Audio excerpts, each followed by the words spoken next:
हिंद साथियों, आंवला classes YouTube channel पर आप सभी का स्वागत है। आशा करते हैं आप सभी स्वस्थ होंगे और अपनी पढ़ाई को अच्छे से कर रहे होंगे। जैसा कि हमने आपको बताया था फर्स्ट क्लास में कि हम यूपी पॉलीटेक्निक के केमिकल इंजीनियरिंग के सब्जेक्ट मटेरियल साइंस, जो कि फिफ्थ सेमेस्टर का एक सब्जेक्ट है, उससे संबंधित आपको वीडियो प्रोवाइड करा रहे हैं, जिसका पार्ट 4 रहने वाला है आज। इससे पहले हम 3 वीडियो आपको दे चुके हैं और आप इन वीडियो को अच्छे तरह से देखें और इसमें बताया गया सभी टॉपिकों को अच्छी तरह से पूरा करें।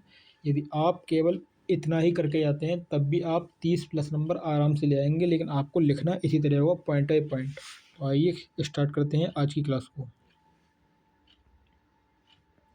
जिसमें पहला पॉइंट रहने वाला है एनलिंग, नॉर्मलाइजिंग और क्वेचिंग। एनलिंग, नॉर्मलाइजिंग और क्वेचिंग 3 प्रकार की ऊष्म उपचार प्रक्रियाएं हैं जो धातुओं के गुणों को बदलने के लिए उपयोग की जाती हैं। नंबर 1 पे है एनलिंग। एनलिंग क्या होता है? तो एनलिंग एक ऊष्म उपचार प्रक्रिया है जिसमें धातु को एक निश्चित तापमान पर गर्म किया जाता है और फिर धीरे धीरे ठंडा किया जाता है। इस प्रक्रिया से धातु के आंतरिक तनाव कम होते हैं और इनकी कठोरता और भंगुरता कम हो जाती है। एनलिंग का चरण। नंबर 1 पे है हीटिंग। धातु को एक निश्चित तापमान पर गर्म किया जाता है। नंबर 2 पे है होल्डिंग। धातु को उस तापमान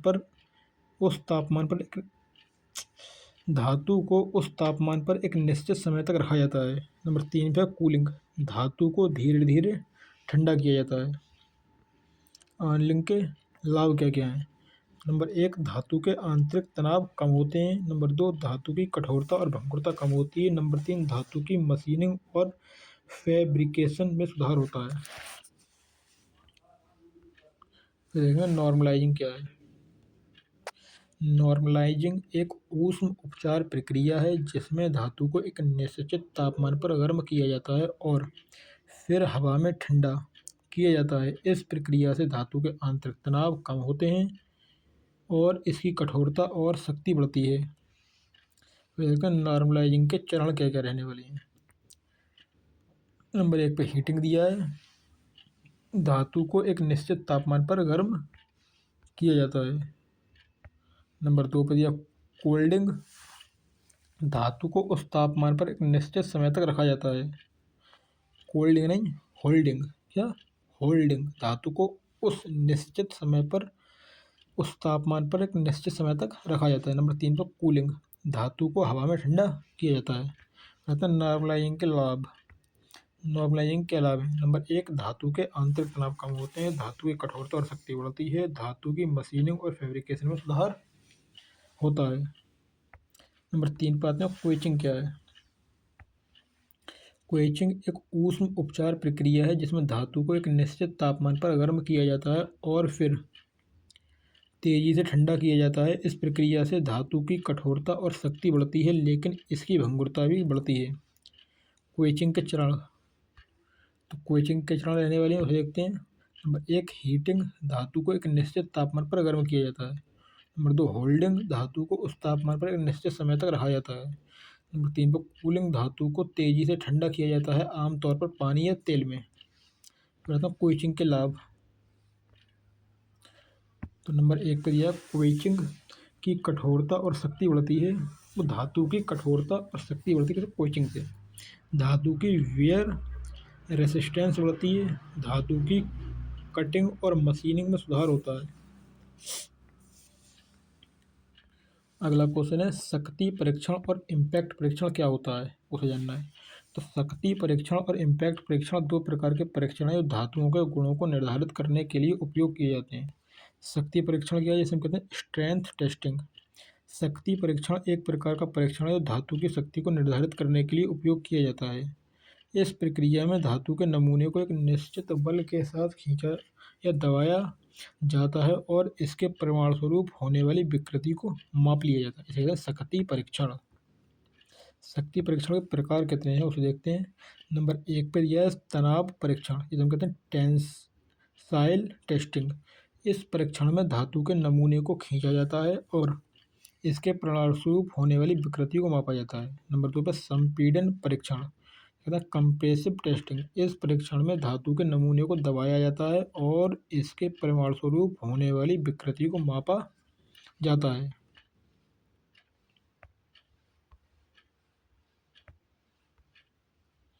नंबर 3 पे है बेंडिंग परीक्षण, ये कहते हैं बेंडिंग टेस्टिंग, इस परीक्षण में धातु के नमूने को बेंड किया जाता है और इसके परिणामस्वरूप होने वाली विकृति को मापा जाता है। शक्ति परीक्षण के परिणाम क्या क्या है? नंबर 1 है उपज शक्ति, जिसे कहते हैं यील्ड स्ट्रेंथ, यह धातु की वह शक्ति है जिस पर यह विकृत होना शुरू होता है। नंबर 2 पे अंतिम शक्ति, जिसे कहते हैं अल्टीमेट स्ट्रेंथ, यह धातु की वह शक्ति है जिस पर यह टूट जाता है। विकृति, जिसे कहते हैं इलोंगेशन, यह धातु के नमूने की लंबाई में होने वाला परिवर्तन है। इम्पैक्ट परीक्षण, जिसे कहते हैं इम्पैक्ट टेस्टिंग, इम्पैक्ट परीक्षण एक प्रकार का परीक्षण है जो धातु की इम्पैक्ट शक्ति को निर्धारित करने के लिए उपयोग किया जाता है। इस परीक्षण में धातु के नमूने पर एक निश्चित ऊंचाई से एक हैमर गिराया जाता है और उसके परिणामस्वरूप होने वाली विकृति को मापा जाता है।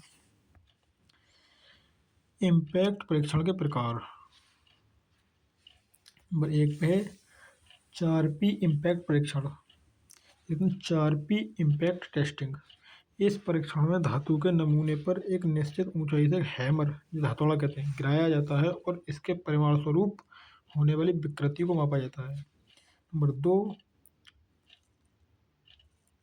इजोड इम्पैक्ट परीक्षण, इजोड इम्पैक्ट टेस्टिंग, इस परीक्षण में धातु के नमूने पर एक निश्चित ऊंचाई से हैमर गिराया जाता है और परिणामस्वरूप होने वाली विकृति को मापा जाता है। इम्पैक्ट परीक्षण के क्या परिणाम निकलते हैं? तो नंबर 1 इम्पैक्ट शक्ति, इम्पैक्ट स्ट्रेंथ को देखते हैं, यह धातु की वह शक्ति है जो इसे इम्पैक्ट के दौरान विकृत होने से रोकती है। नंबर 2 विकृति, इसे कहते हैं एलोंगेशन, यह धातु के नमूने की लंबाई में होने वाले परिवर्तन है। पैरा, अगला क्वेश्चन आ गया, अगला क्वेश्चन आएगा पैरा मैग्नेटिज्म और डाई मैग्नेटिज्म क्या होता है उसे देखेंगे। तो पैरा मैग्नेटिज्म और डाई मैग्नेटिज्म दो प्रकार के मैग्नेटिक गुण हैं जो पदार्थों में पाए जाते हैं। पैरा मैग्नेटिज्म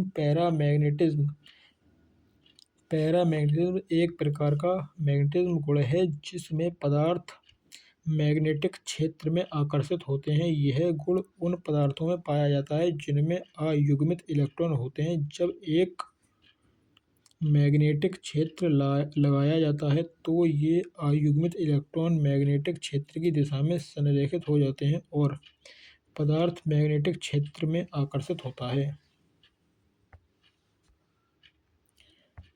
पैरामैग्नेटिज्म के उदाहरण क्या क्या हैं? Number 1 oxygen O2, nitrogen dioxide NO2, copper Cu, ऊपर लगे हैं 2 आयन प्लस में, ठीक। कहता है डाईमैग्नेटिज्म एक प्रकार का मैग्नेटिक गुण है जिसमें पदार्थ मैग्नेटिक क्षेत्र से प्रकर्षित होते हैं। यह गुण उन पदार्थों में पाया जाता है जिनमें सभी इलेक्ट्रॉन युग्मित होते हैं। जब एक मैग्नेटिक क्षेत्र लगाया जाता है तो ये युग्मित इलेक्ट्रॉन मैग्नेटिक क्षेत्र की विपरीत दिशा में संरेखित हो जाते हैं और पदार्थ मैग्नेटिक क्षेत्र से प्रकर्षित होता है। मैग्नेटिज्म के उदाहरण, नंबर 1 नाइट्रोजन, जिसे कहते हैं N2, carbon dioxide CO2, sodium chloride NaCl। Magnetism और डाईमैग्नेटिज्म के बीच अंतर, नंबर 1 पैरामैग्नेटिज्म में पदार्थ मैग्नेटिज्म क्षेत्र में आकर्षित होते हैं जबकि डाईमैग्नेटिज्म में पदार्थ मैग्नेटिज्म क्षेत्र के प्रतिकर्षित होते हैं। नंबर 2 पे पैरामैग्नेटिज्म उन पदार्थों में पाया जाता है जिनमें अयुग्मित इलेक्ट्रॉन होते हैं जबकि डाईमैग्नेटिज्म उन पदार्थों में पाया जाता है जिनमें सभी इलेक्ट्रॉन युग्मित होते हैं। पैरामैग्नेटिज्म और डाईमैग्नेटिज्म के अनुप्रयोग, नंबर 1 है पैरामैग्नेटिज्म का उपयोग मैग्नेटिक रेजोनेंस इमेजिंग एमआरआई में किया जाता है। नंबर 2, डाई मैग्नेटिज्म का उपयोग सुपर कंडक्टिंग मैग्नेट में किया जाता है। तो आज की वीडियो में इतना ही रखते हैं।